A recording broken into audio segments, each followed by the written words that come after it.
Duncan asking Alan a question. Hey, Alan, think the Tigers will be 30-0? If not, where will they drop a game?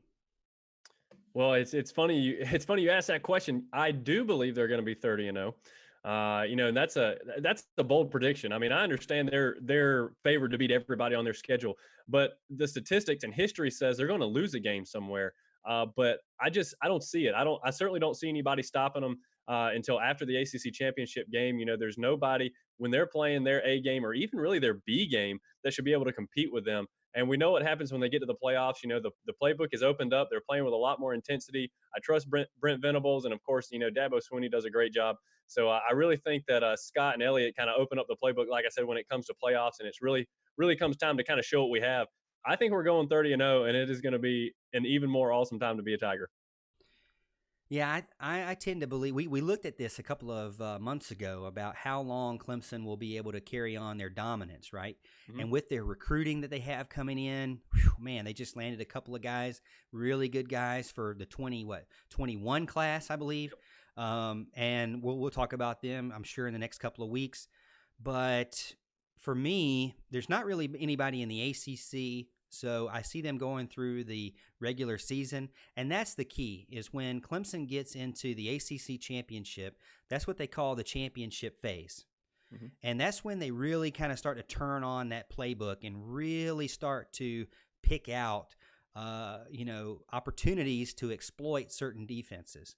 And the thing about Clemson's defense is I felt that Clemson's defense was going to take a step back, but they actually took a step forward and not only replaced 7 starters, but completely changed their defensive scheme into a 3-3-5, which I wasn't expecting. I don't think anybody was expecting the scheme to change. No. And so Brent Venables just showing how diverse he is, showing how much money he's worth. Really, we need to pay the guy a lot more.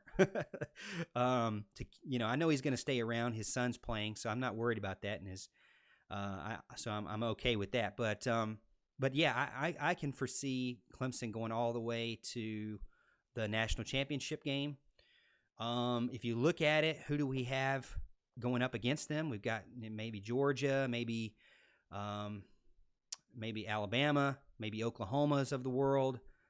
It's hard to say when you get down into the champion, when you get down to the playoffs, if they can win. Sometimes, like Dabo said, just because Clemson won by so many points against Alabama this year doesn't mean that they were that much better of a team. Right. Sometimes the ball just bounces a certain way. Sometimes things just happen.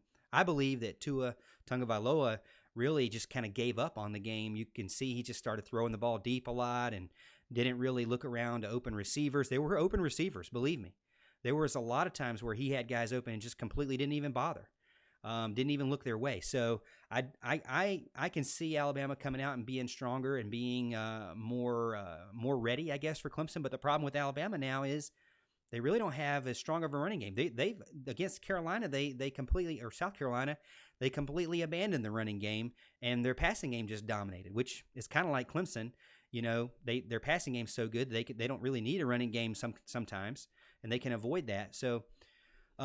It's still hard to say, but you got to go with. I got to trust what Dabo Swinney's put together.